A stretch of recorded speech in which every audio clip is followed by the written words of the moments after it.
வணக்கம். ஜோதிடத்தில் இந்த துவஜ யோகம் அப்படின்னு ஒரு யோகம் இருக்குங்க. அதாவது இது ஹோரசரா அப்படின்னு ஒரு பழைய கிளாசிக்கல் டெக்ஸ்ட் 6 சந்தானம், சந்திரகலா நாடி அந்த மாதிரியான புஸ்தகங்களை எழுதியவர்.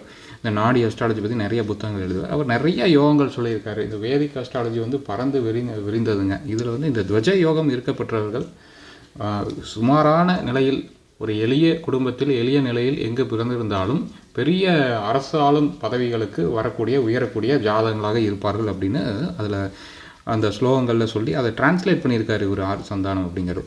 இப்போ இதில் 2 விதமான காம்பினேஷன் வருதுங்க. ஒன்று விதி பார்த்திங்கன்னா யவன ஜாதகர்கள், அதாவது கிரேக்க ஜோதிடர்கள் இந்த 7 கிரகங்கள், ராகு கேது அவங்க இன்க்ளூட் பண்ணல, மற்ற 7 கிரகங்கள் ராகு கேது அல்லாத கிரகங்கள் லக்னம் மற்றும் 10 இருந்தால், லக்னத்தில் அல்லது 10 டிஸ்ட்ரிபியூட் ஆகி இருந்தது, வேறு இடத்துலலாம் எங்கேயும் இல்லாமல் இருக்குது அப்படின்னா இந்த யோகம் துவஜ யோகம் வரும். அல்லது 7 கிரகங்கள் இந்த மீனம், மேஷம், ரிஷபம் இந்த 3 கட்டங்களுக்குள்ளேயே 7 கிரகங்களும் அடங்கியிருக்கு பெற்ற ஜாதகர்கள், அந்த டைமில் பிறந்த ஜாதகர்கள்லாம் பல்லக்கில் போகக்கூடிய யோகம்னு போட்டிருக்கு. குடைப்பிடித்து இந்த பெரிய ராஜாக்கள்லாம் அந்த காலத்தில் பெரிய பெரிய குடைகள் பிடித்து போவாங்க. இன்றைக்கி பெரிய மினிஸ்டரு அந்த மாதிரி நம்ம எடுத்துக்கலாம். பெரும் பதவிகள், அரசு இல்லை பெரிய இண்டஸ்ட்ரியலிஸ்ட் அப்படி எடுத்துக்கலாம். நம்ம சேனல் சப்ஸ்கிரைப் பண்ணிப்பாங்க. நன்றி.